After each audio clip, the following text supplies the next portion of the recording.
This morning we want to look at the term elder. On its face, it may seem like a very simple term, but there is some discussion about the term that I think is important for us to recognize and to understand. In fact, the terms that we're going to use in the first three lessons are the term elder, bishop, and shepherd. And by these terms, we're going to see something of the men and the kind of man we're talking about that the Bible presents to us as someone that is an elder.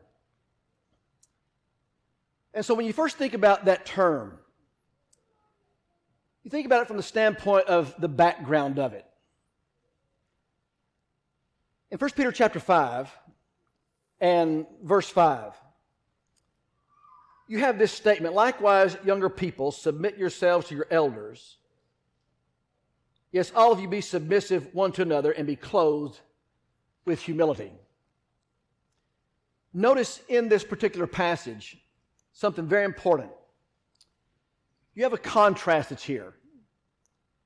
You have a contrast between younger people and your elders. Just an indicator for you. When you see the contrast there, it is a contrast of age. When the Greeks spoke, they did not have the three delineations that we have: old, middle-aged, and young. They just had the two delineations, that is, younger and older. And oftentimes it was not even young adults. For example, we talk about the children who are young play in the street, but the old men lean on their cane. You're talking about the spectrum of age that falls there between the old and the young. And here you have in 1 Peter chapter 5 speaking about the age of people. You think about a mutual submission that's here.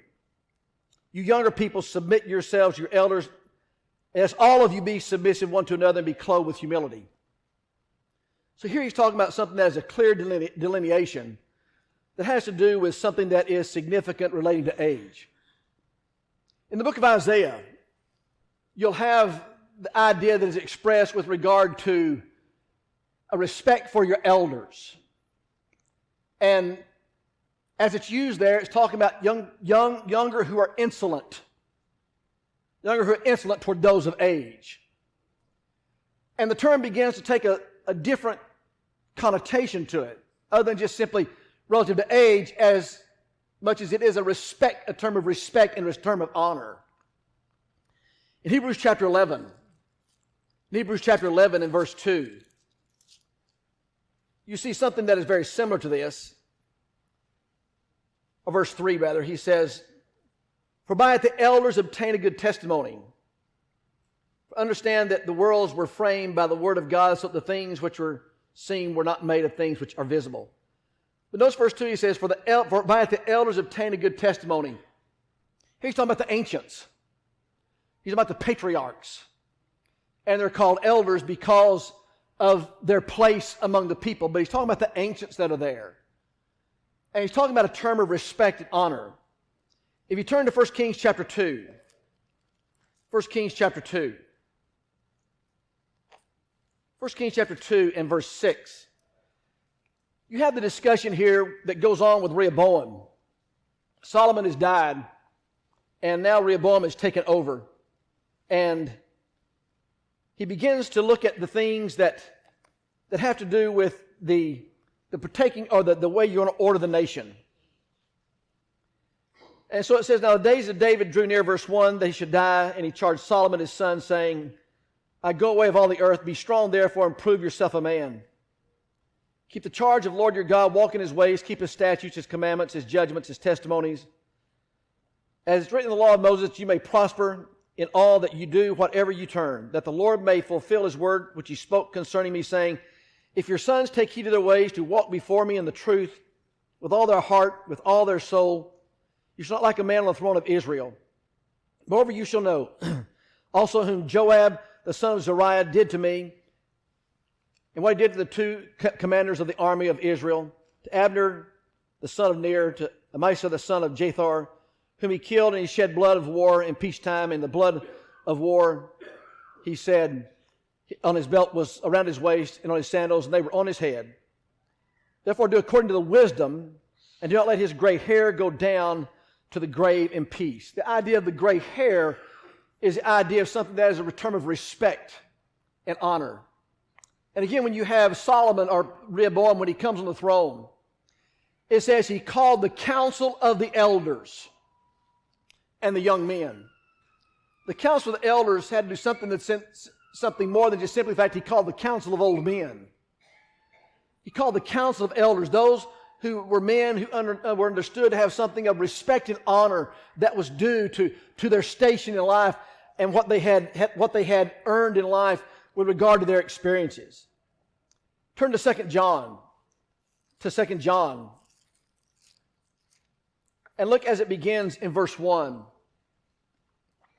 2 John in verse 1. Very simply it says, speaking of John, the elder, to the elect lady and her children whom I love in truth, not only I also, but all who have known the truth. And then look at 3 John. You see the same opening. Speaking of John, the elders, the beloved guest, whom I love in truth. Another significant thing to observe is that in the Greek language, there was no specific article for a. It doesn't say John a elder. Really, it would say an elder to be grammatically correct. But there was no specific article for a. There was a specific article for thee. And when the specific article of thee is given, it is given with great attention. When it says John the elder, you're not talking, here John is an older man. John is an older man at this point. But it's not talking about his age. It's talking about John, the man of respect and the man of honor. And as John, the man of respect and the man of honor, speaks, he says, to my children, and he addresses them. The book of 1st, 2nd, 3rd John are the books of John the old man. And so he begins by speaking of that.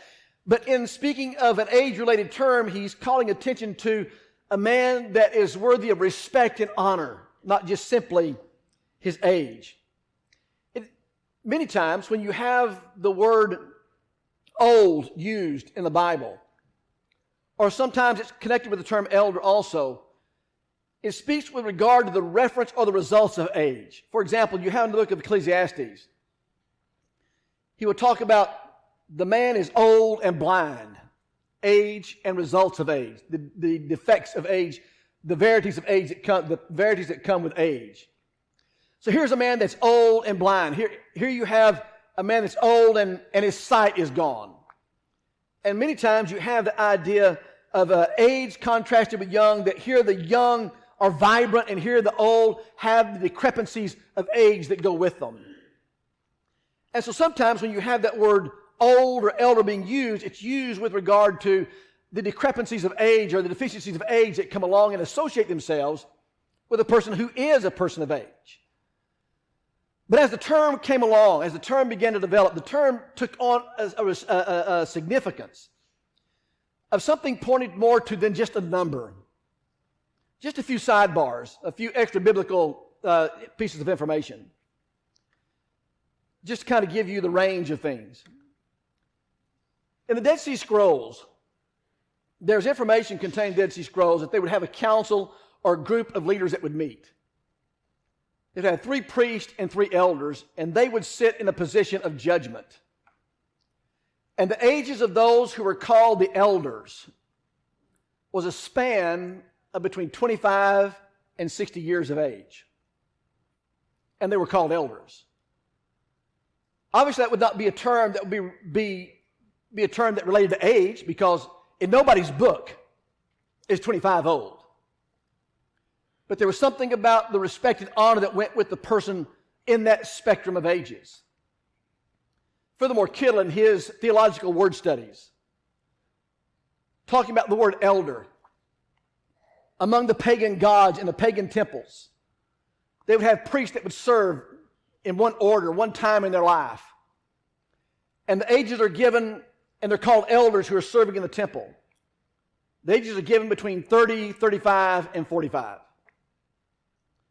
Now, I'm not trying to use those 2 extra biblical pieces of information to document or try to persuade you in any way that a 25-year-old is someone that's going to fit the description we're going to further explore. But I do give them to you as extra biblical consideration to show you that it wasn't always a term that was related to a number, related to an age. In fact, when you have the age considerations in the New Testament times, and this was true in Old Testament times too, past the times when the ages were distant or were long, the average age was about 60 years old. And so someone that was called old was about 60, and if they lived to be 70, they were called very old. In fact, there's another term to describe people that are very old. You'll have in the Gospel of Luke, you'll have Anna that's there, and it talks about a woman that is 85 years old, and she was very old. You'll have Moses talking about in Psalm chapter 90 that 70 years. 70 years. And if by reason of use and age you have 10 more years, and you're going to have frailties that go with 10 more years by the time you're 80 years old. We live longer. And so we think of an old age. When I think of old age, I think of 96 years old. When my dad reached 90, he said, I'm just an old man. Well, in the way that we calculate ages, 90's old. There's no way to get around it. But when they were talking about old, they were talking about somebody that was 60, maybe 70 years old. And older than that, they were called very old. So the number was relative to them, is what I'm trying to get you to see. And even beyond biblical times, even in the Gentile world, the term elder took on a significance that was more than just simply a number related to the person chronologically. And so when you think about that, what you're thinking about is someone that is accomplished, that has some accomplishment and wisdom and stature that goes with a person that is worthy of respect and honor. And so when you think about that, you're talking about someone then that moves into another category. And we talk about those who are Old Testament representatives. Look at some passages with me. Turn back to Exodus chapter 3. Exodus chapter 3. Look at Exodus chapter 3 and look beginning first of all in verse 16. Exodus chapter 3 and verse 16. Here Moses, speaking to the children of Israel, tells them, Go and gather the elders of Israel and say to them, The Lord God of your fathers, the God of Abraham, of Isaac, of Jacob, appeared to me, saying, I've surely visited you and seen what is done to you in Egypt. Notice what he said. Go and gather the elders of Israel. And he says, I have surely seen what has happened to you in Egypt. You, just the elders? No, go on. And I've said, I will bring you up out of the affliction of Egypt, to the land of the Canaanites and all these other people, to the land that is flowing milk and honey. Then they will heed your voice, and you shall come and the elders of Israel to the king of Egypt. Notice, first of all, he says, gather the elders of Israel together, and I have heard your cry. You, just the elders of Israel? No, when you look at the larger story, he's heard the cry of all of Israel. But who's he reference here? He references the elders of Israel. Just the old men of Israel? No, he's referencing those who are representatives of Israel. And then when he tells them, this is who I want to go stand before Pharaoh. He says, then they'll heed your voice, and you shall come and the elders of Israel to the king of Egypt. So Moses is going to come, and the elders of Israel are going to come. Just the old men of Israel? No. Those who are representatives of the people are going to come. And so he says, the Lord God of Hebrews has met with us. And now please let us go 3 days' journey into the wilderness that we may sacrifice to the Lord our God. Who's speaking there? Moses and the elders, those who are representatives of Israel, are speaking. But there's something else that's significant here, and they also not simply are representatives. These elders stand also in the place of spiritual leaders to the people, because they're also echoing the voice of Moses here. Then they will heed your voice, and you shall come. Your voice who? Moses and the elders of Israel. They stand as representatives, and they stand as spiritual leaders of the people. Look at verse 1 of chapter 4. Then Moses answered and said, but suppose they will not believe me or listen to my voice. Suppose they say the Lord has not appeared to you. And so here Moses is beginning to offer excuses for why he should not go. The Lord's already told him, you go and you call the elders of Israel to go with you. Moses is not going to be alone. He's going to have representatives of the people that are going to be there too. But Moses says, what if they say, who sent me? So you come to verse 29 of chapter 4. Then Moses and Aaron went and gathered together all the elders of the children of Israel. And notice what happens. And Aaron spoke all the words which the Lord had spoken to Moses. Then he did the signs in the sight of all the people. So people believed. And when they heard the Lord had visited the children of Israel, that he looked in their affliction, then they bowed their heads and worshiped. What did these elders who Aaron and Moses gathered do? They spoke the word of God to them. Here, Moses and Aaron speak to the representatives of the people. They speak to the representatives. They're called the elders of Israel. Here are the elders of the nation. This is a national consideration. Not just the old men of the nation, not because they've reached a particular age, but here are men who are worthy of trust and honor. They've accumulated wisdom. And they have a place that is before the people as representatives and spiritual leaders of the people. Turn to Exodus chapter 17. Exodus chapter 17. And look beginning in verse 2. Exodus 17 and verse 2. Therefore the people contended with Moses and said, give us water that we may drink. So Moses said to them, why do you contend with me? Why do you tempt the Lord your God? Now, I didn't mention this, but back in Exodus chapter 4, you have two plus maybe 3 million people that are talked about here. So he says, gather all of Israel, you gather the elders of Israel. He's not talking about gathering all 3 million people. You're gathering the representatives of the nation. But now you have that 2 plus maybe 3 million people that are going in the wilderness. And they don't have any water. So y'all remember last year when we had snow and ice-mageddon? And some of us didn't leave the water dripping? And so some of us were without water for a week? And lo and behold, here come Matt and Jonathan Jones, toting water all over the congregation, leaving jugs and bottles of water, cases of water all over the place. Well, we had 400 people without water. Some of you left your pipes dripping, I know, but I didn't.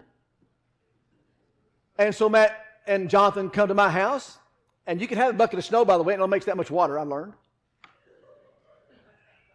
It doesn't get you by.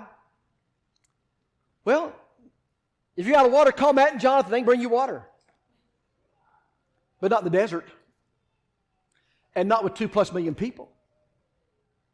And so you got 2 plus million people. They're going through the wilderness here, and they don't have any water for themselves or their animals. And so they're rising up against Moses. Verse 4 says, chapter 17, Moses cried out to the Lord, saying, what shall I do with this people? They're almost ready to stone me. And the Lord said to Moses, go on before the people and take with you some of the elders of Israel. Also take in your hand your rod, which you struck the river, and go.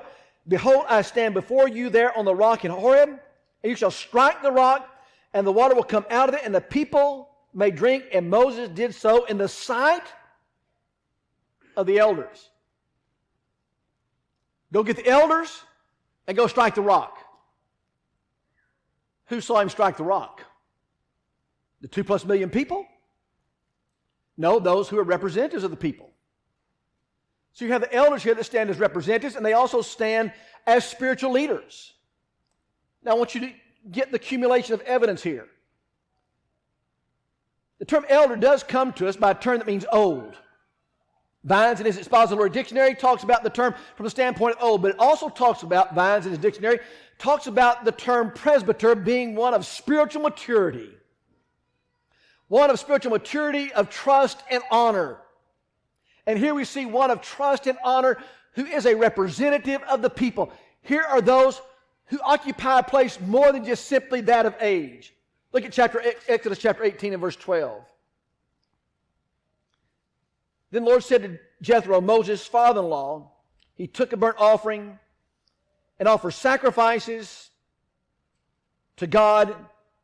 And Aaron came also with the elders of Israel to eat bread with Moses and the father-in-law before God. And Jethro says, listen, Moses, you're taking too much for yourself. You need to find somebody to help you. Well, you don't go find old men to be old. Old men are old whether you find them or not. Go find those who will be elders of Israel to help you in what you're doing there. And so they stand as representatives. Another consideration is not only our spiritual leaders, but you see their influence in the nation as well. And you see their influence in the nation as teachers. Turn back to Exodus chapter 12 again. Exodus chapter 12. And we're just walking through these passages to show how this was viewed in Bible times and how these men were viewed. Look at their role as teachers here.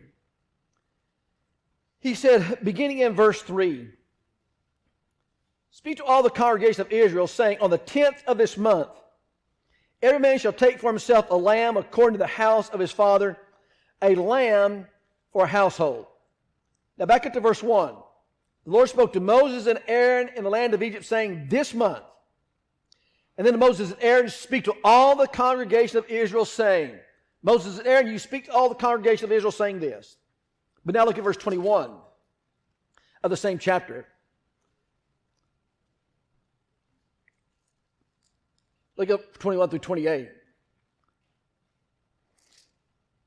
Then Moses called for all the elders of Israel and said to them, pick out and take lambs for yourselves according to your families and kill the Passover lamb. And you shall take a bunch of hyssop, dip it in the blood that's in the basin, strike the lintel to doorposts with the blood that is in the basin, and none of you shall go out of the door of his house until morning. The Lord will pass through to strike the Egyptians, and when he sees the blood on the lintel, on two doorposts, the Lord will pass over the door, not allow the destroyer to come into your house to strike you. And you shall observe this thing as an ordinance for you and your sons. It shall come to pass, when you come to the land which the Lord gave you, just as he promised, you shall keep this service. And it shall be when your children say to you, what do you mean by this service? That you shall say, it's the Passover of the sacrifice of the Lord, who passed over the houses of the children of Israel in Egypt, when he struck the Egyptians and delivered our household. So the people bowed their heads and worshiped. The children of Israel went away and did so just as the Lord had commanded Moses and Aaron, so they did. But how did Moses and Aaron do that? Verse 21. They called for the elders of Israel and said to them, pick out the lambs. The elders are the representatives of the people, and they're speaking through the elders to tell the nation to do this. So what you have is you have those who influence the nation. They're the vital in support to God's leaders, as they were with Moses. They're vital support of God's leaders. They are men who are respected, but they also teach, encourage, and instruct. Here these men are going to teach the children of Israel to do these things, and they're encouraging them to do what Moses said. Did Moses accomplish what God said? Yes. How? Through the elders of Israel.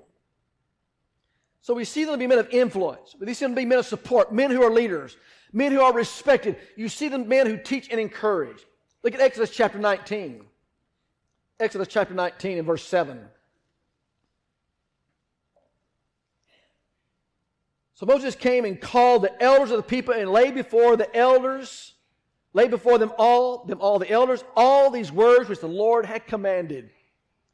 So here you see they're supposed to be teachers and they're supposed to be representatives. But look at Leviticus chapter 4. There's something else that we see significant here in Leviticus chapter 4. Look at verse 13. Yeah, the whole congregation of Israel sins unintentionally. And the thing is hidden from the eyes of the assembly, and they have done something against any of the commandments of the Lord, is anything which should not be done, and are guilty. When the sin which they have committed becomes known, the assembly offers a young bull for the sin offering, and bring it to the tabernacle of meeting, and the elders of the congregation shall lay their hands on the head of the bull before the Lord, then the bull shall be killed before the Lord. It wasn't just the priest that came and brought the sacrifices and offered sacrifices. The elders of Israel came, brought the sacrifices, and offered the sacrifices. And so they stand here as men who bring and offer sacrifices. They stand here as men who teach, who represent, teach, instruct, encourage, and support spiritual leaders. That's what you see when you begin to see something about how the term is used from a historical reference point. I want you to look at it from the standpoint of its association now. Look at Numbers chapter 11. Look at Numbers chapter 11. Look at Numbers chapter 11. And look beginning in verse 16 of Numbers chapter 11. Numbers chapter 11, beginning in verse 16. Notice the context here and how it's associated with things, with others. So the Lord said to Moses, gather to me 70 men of the elders of Israel, whom you know to be elders of the people and officers over them. Bring them to the tabernacle of meeting that they may stand there with you. Now I want you to get the scene that's here. Here you have all the elders of Israel, the elders of the children of Israel. But then he says, bring to me 70 men of the children of Israel. So you have the elders of Israel from a national standpoint, but he said, of all those elders from the national standpoint, I want you to bring me 70 of them. 70 elders, and they're going to be officers. Elders and officers are the same men. Elders and officers are not two different men, they're the same man. So look then at verse 24 through 25. So Moses went out and told the people the words of the Lord and gathered the 70 men of the elders of the people and placed them around the tabernacle. The Lord came down in the cloud and spoke to him and took of the spirit that was upon them and placed the same 70 elders. And it happened when the Spirit rested upon them that they prophesied, although they never did so again. Notice here you have the elders and officers, elders and leaders, and here they begin to prophesy. So you have the elders of the nation. Out of the elders of the nation, you bring 70. And these 70 are now going to prophesy. You have the same credentials that are mentioned here. Turn to 1 Kings chapter 21. 1 Kings chapter 21.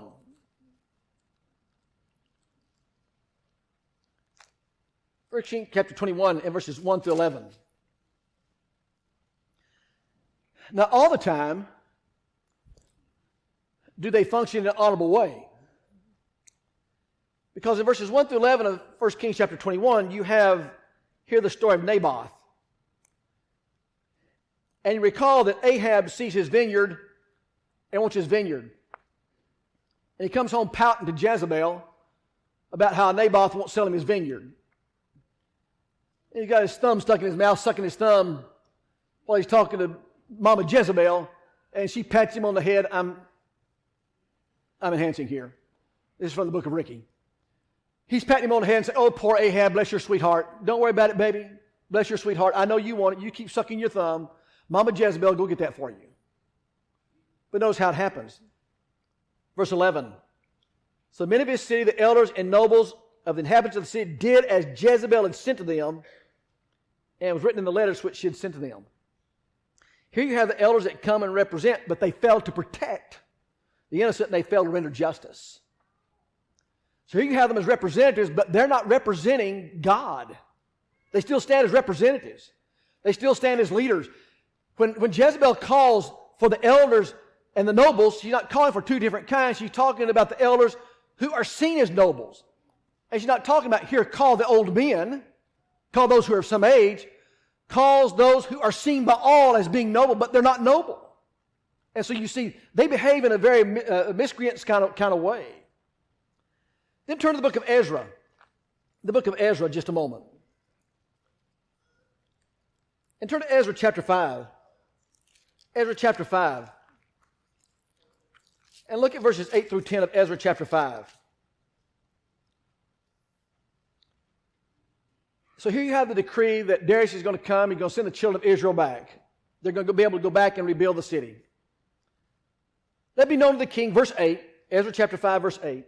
Let it be known to the king that went into the province of Judea to the temple of the great God, which is built with heavy stones, timber is laid in the walls, and its work goes on diligently and prospers in the land. Then we asked those elders and spoke to them, who commanded you to build this temple and to finish these walls. So now they're being challenged. We also asked their names to inform you. They might write the names of the men who were chief among them. Notice elders, chief among them. Not elders who are old among them, but elders who are chief among them. So here you have this group of people that are coming and challenging them, but they come to the elders. Why? Because the elders are representative of the people. But look at chapter 6, beginning in verse 6. And therefore, Tattenai, governor of the region beyond the river, and your companions, the Persians who are beyond the river, keep yourselves far from it. Let the work of the house of God, let the governor of the Jews and the elders of the Jews build the house of God on its site. He says, moreover, I issue a decree as to what you shall do for the elders of the Jews, for the building of this house of God. Let the cost be at the king's expense for the taxes on the region beyond the river. This is to be given immediately to these men, so they are not hindered. To which men? The elders.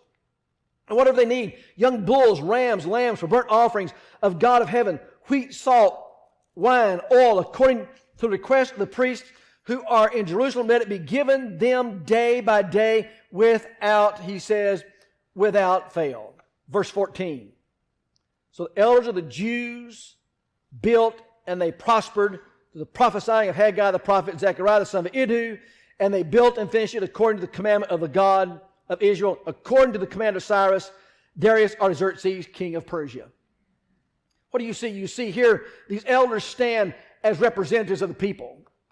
They're going to be representatives of the people. And as representatives of the people, they're going to help build the temple at the help and the behest of Ezra and also Zechariah. But who do they come to? They come to the elders of the Jews. They come to those who are men who are understood to represent the people, who have trust and honor, who because of their experience and wisdom, they're men who have been set apart by the nation to be in this position for them. But then I want you to see it as it's relative to judgment. It's more than just a position. They're talking about men of honor. Turn back to Deuteronomy with me. Deuteronomy chapter 19. I want you to see these men who are elders also sit in a place of judgment as well. And the judgment sometimes was considered severe. Look at chapter 19 of Deuteronomy in verse 12. So, taking place here, you have the cities of refuge that have been set up. Remember the cities of refuge that were set up? So if someone innocently did something, they could flee to the city of refuge, and there they'd find refuge. And sometimes even somebody that was guilty could flee to the city of refuge and there find safety. But now back up to verse 7. Therefore I command you, saying, separate 3 cities for yourselves. Now if the Lord your God enlarges your territory, as he swore to your fathers, and gives you the land which he promised to give you to your fathers, if you keep all these commandments and do them, which I command you today, to love the Lord your God, to walk in his ways, you shall add 3 more cities for yourselves beside these. So you have 6. Lest innocent blood should be shed in the midst of your land, which the Lord your God has given you as an inheritance, and thus guilt of bloodshed be upon you. But if anyone hates his neighbor and lies in wait for him, rises against him and strikes him mortally, so he dies, he flees to one of these cities. Then the elders of the city shall send and bring him from there and deliver him over to the hand of the avenger of the blood, that he may die. What are the elders doing? They're sitting in judgment. Here the question comes before the elders. The elders have to what? They have to determine the innocence or the guilt. They're the ones that sit as judges. They determine the innocence or the guilt of the man. Look again in verse 4 of Deuteronomy 19. And this is the case of the man who flees there, that he may live. Whoever kills his neighbor unintentionally, not having hated him in time past, as when a man goes to the woods, his neighbor to cut timber, and his hand swings an axe, and the axe cut down, it flees, the head slips from the handle, strikes his neighbor so he dies, he shall flee to one of these cities and live. But now who's going to determine the innocence or the guilt? The elders are. Turn to Deuteronomy chapter 22. Deuteronomy chapter 22. And look at verse 15. Look back up to verse 13. Deuteronomy 22 and verse 13. If anyone takes a wife and goes into her and detests her, and charges her with shameful conduct and brings a bad name on her and says, I took this woman, and when I came to her, I found she was not a virgin. Then the father or mother of the young woman shall take and bring out evidence of the young woman's virginity to the elders of the city at the gate. And the young woman's father shall say to the elders, I gave my daughter to this man as wife, and he detests her. And they charged her with shameful conduct, saying, I found your daughter was not a virgin, and yet these are the evidences of my daughter's virginity, and they shall spread the cloth before the elders of the city. What's happening here? The elders are occupying a place of judgment, even to determine not a man's innocence or guilt, but to determine a young woman's virginity or not. Turn to 2 Samuel chapter 12. Turn to 2 Samuel chapter 12. 2 Samuel chapter 12, and look at verses 15 through 17.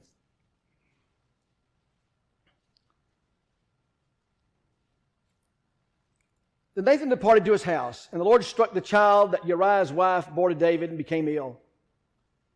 And therefore David pleaded for the child.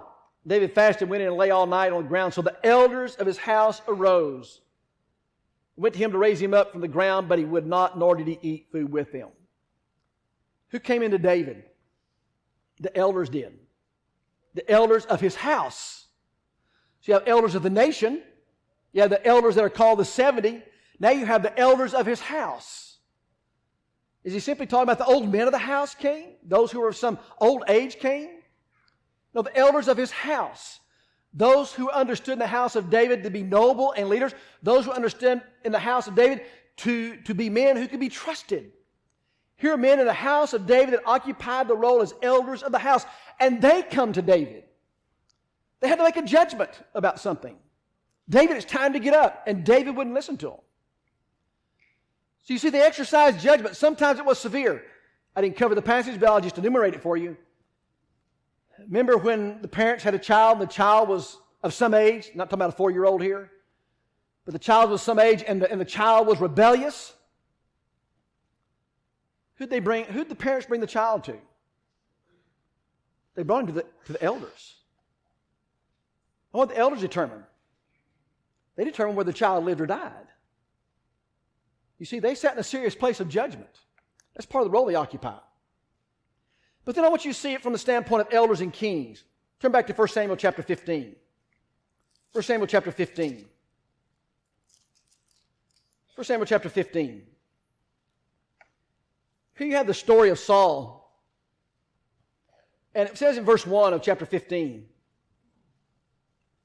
Then the Lord said, Samuel said to Saul, the Lord sent me to anoint you king over his people, over Israel. Now therefore heed the voice of the Lord.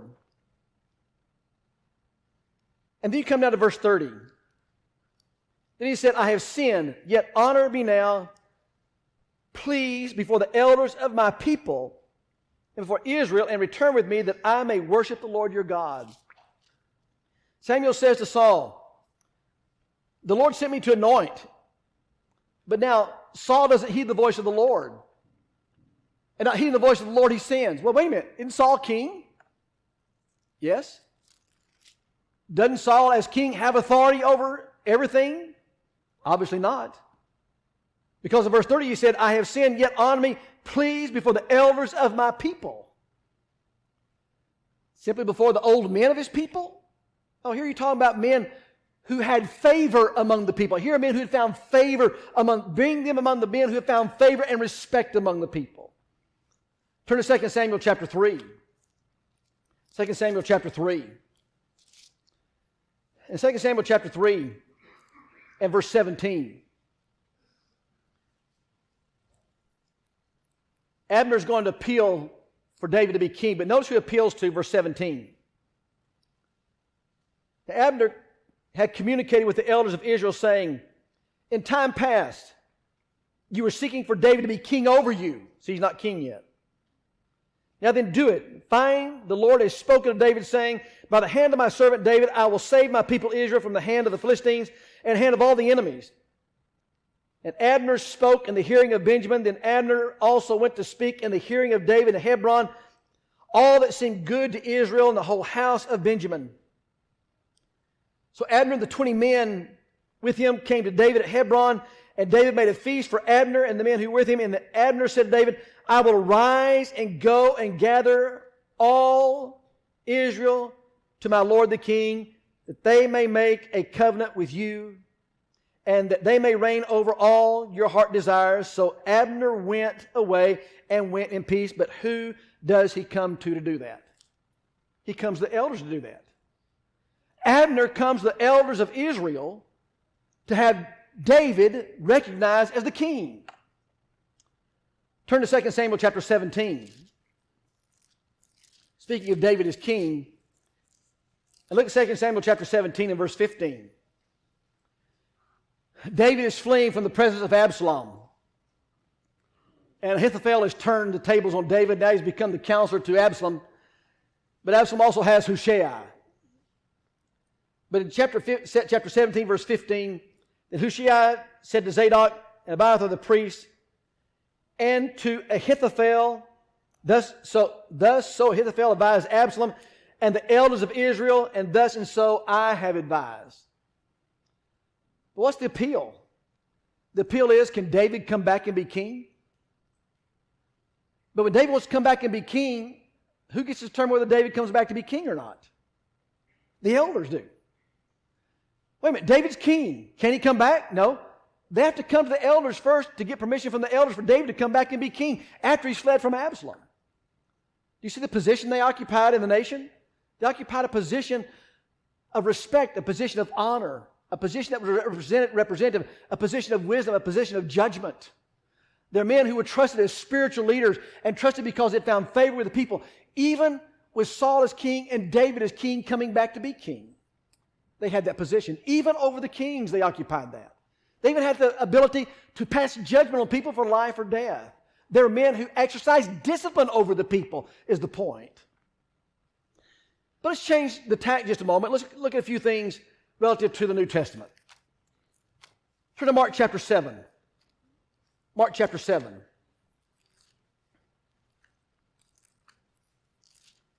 Look at Mark chapter 7, and this time verse 3.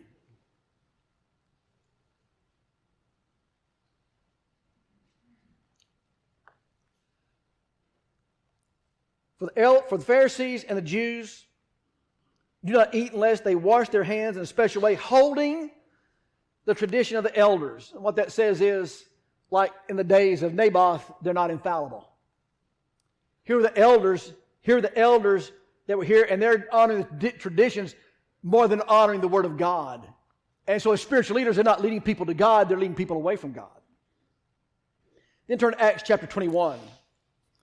In Acts chapter 20, you remember that Paul meets with the elders at Ephesus. And when they are about to part, they fall on each other's neck. They cry because they're afraid they're not going to see each other anymore. And you come to Acts chapter 21, and you come to verse 15 beginning here. Acts chapter 21, and reading down to verse 18. After those days we packed up and went to Jerusalem. And some of the disciples from Caesarea went with us and brought with them a certain man of Nason of Cyprus. And we were disciple with them, we were to lodge. And when we had come to Jerusalem, the brethren had received us gladly. And the following day, Paul went in with us to James, and all the elders were present. Here you have, not just the old men were present, but here you have the men who were elders that represented as men who were overseers or watching men who are part of the council. Turn to Matthew chapter 16. Matthew chapter 16 and verse 21. Matthew chapter 16 and verse 21. And notice here the elders as a part of a council. Verse 21 of Matthew 16. From that time Jesus began to show his disciples he must go to Jerusalem and suffer many things. Notice, from the elders, chief priests, scribes, and be killed and be raised the third day. Not just the old men among them, but here you have the elders of the nation. Also the chief priests and the scribes that are there. They're part of a council. They're part of a governing body. Here are men part of a governing body. Then turn to Revelation chapter 4. Revelation chapter 4. And look at verse 4. Revelation chapter 4 and verse 4. Around the throne were 24 thrones, and on the thrones I sat 24 elders. Sitting clothed in white robes, they had crowns of gold on their heads. Here are men who are positions of leadership. Here are men who are prominent. Here are men who are rulers. Not just simply 24 old men sit around the throne, but here you have these men who are prominent, who are rulers and leaders of the people. And there's one other thing we'll talk about, and then I'll bring this to a close. When you open the book of Acts, and you begin to trace through the book of Acts, I'm just going to summarize this part for time's sake. You come to Acts chapter 2 and Acts chapter 4 and Acts chapter 6. And the gifts that are brought for those who are needy are laid at the feet of the apostles. The elders aren't mentioned. Not until Acts chapter 11. In fact, if you'd like to be turned to Acts chapter 14, I'll be there in just a moment. Not until Acts chapter 11. Not until Acts chapter 11 are elders even mentioned. In that last part of Acts chapter 11, you have the collection that's made that is brought and going to be distributed to the elders of the churches of Judea. Acts chapter 11 is probably some 6 to 8 years after Acts chapter 2 has taken place. Some people say as much as 14 years, but I think probably closer to 6 to 8 years, maybe even 10 years after Acts chapter 2 takes place. So not until maybe 10 years after Acts chapter 2 do elders even appear in the book of Acts. Before that, all the gifts were brought to the feet of the apostles. On Paul's first missionary journey, he goes throughout the country. In Acts chapter 14, then, they're coming back confirming the people. 2 years later, 2 years have passed now. In verse 23 of Acts chapter 14, so they had appointed elders in every church and prayed fasting. They commended them to the Lord in whom they had believed. On the first missionary journey they go through, there's no elders in these churches. He comes back through 2 years later to confirm the churches, and now they have elders appointed. Didn't take them 40 years. 2 years later, they have it done. Now what begins to take place after Acts chapter 14, it says apostles and elders. You come to Acts chapter 15, you have the problem of circumcision that's there, and apostles and elders are there. He's not saying they're equivalent to the same thing they do. You have apostles that have one role, elders have another role, but their judgment is equivalent. The representation before the people is equivalent. Their respect among the people is equivalent. They stand on the same level of respect as the apostles are.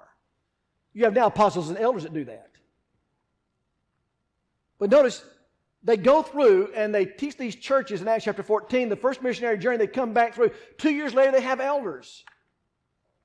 Listen. 1 Timothy and Titus haven't been written yet.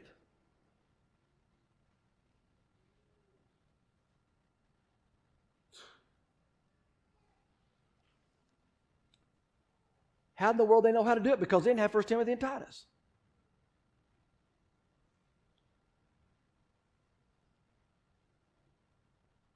The reason they knew how to do it was because even among the Gentiles, elders were a prominent role in their life. That had them in their history.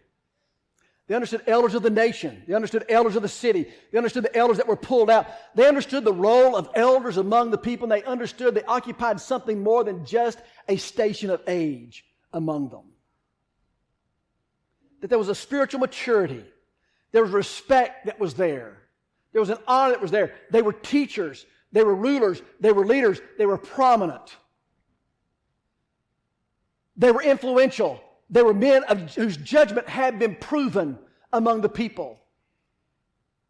And because that's what they had been familiar with, they're only been established now 2 years. They come back, and there's elders in every city, in every church there. They come back through after the first missionary journey because they knew what elders were. I mentioned last week, this church has had the blessing of having elders for 41 years. I preached in Del Rio. That church had been in existence for 35 years and never had elders. In February of '86, we appointed 3 men as elders. Neither they nor the church literally knew what to do with them because they'd never seen them. That was the problem here in the first missionary journey. Hopefully this church knows something about what elders are beyond just an age, but their wisdom, their judgment, their maturity, their strength, their leadership, their teachers, their role as leaders and men of discipline and men of judgment, men who have found favor among you. And that's been exemplified for you. So let me sum this up with just a few questions for you. If you take the motif I've painted for you this morning, walking you through the Bible, if you're going to consider a man to be an elder, more than just a number that attends him, would you expect this kind of man to be blameless? Would you expect this kind of man to be temperate and sober-minded? Would you expect this kind of man to be not given to anger, not given to wine, and not greedy? Would you consider this kind of man not to be quarrelsome but gentle? Not a novice? Would you consider this kind of man not to be puffed up with pride?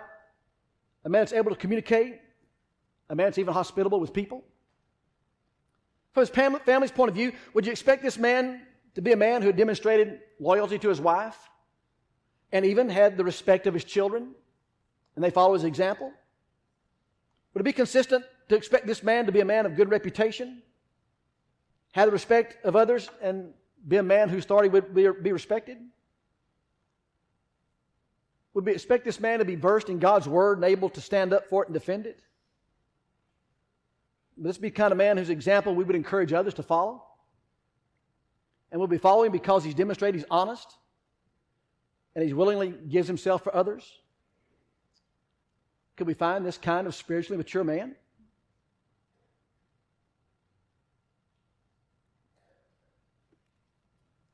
Could we?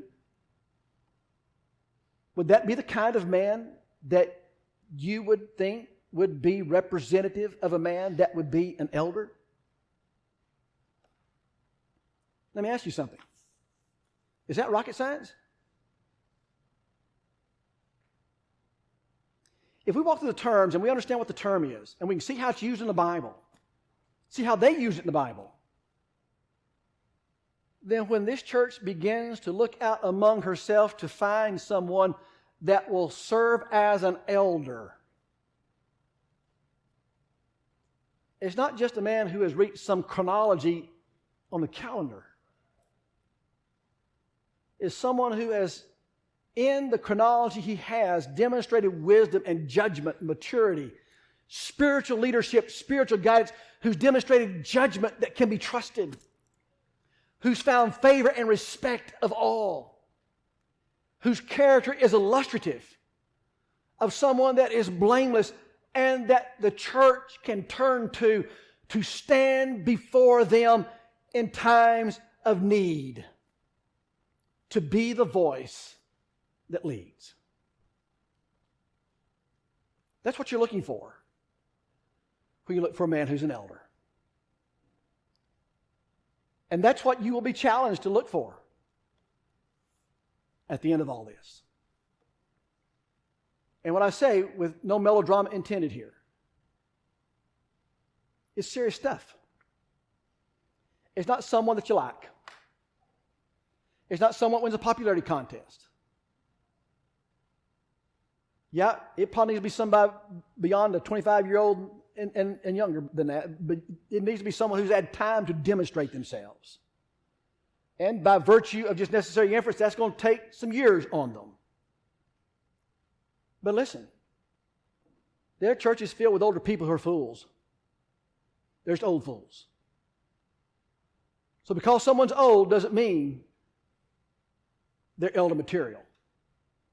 Just because someone's younger in years doesn't mean they don't have wisdom and judgment and they can't be trusted. You're looking for someone who has demonstrated spiritual maturity that can lead you and me before the throne of God. Can we find that man? Do you see why it's important to take this time to simply walk through and look at the term that it's used?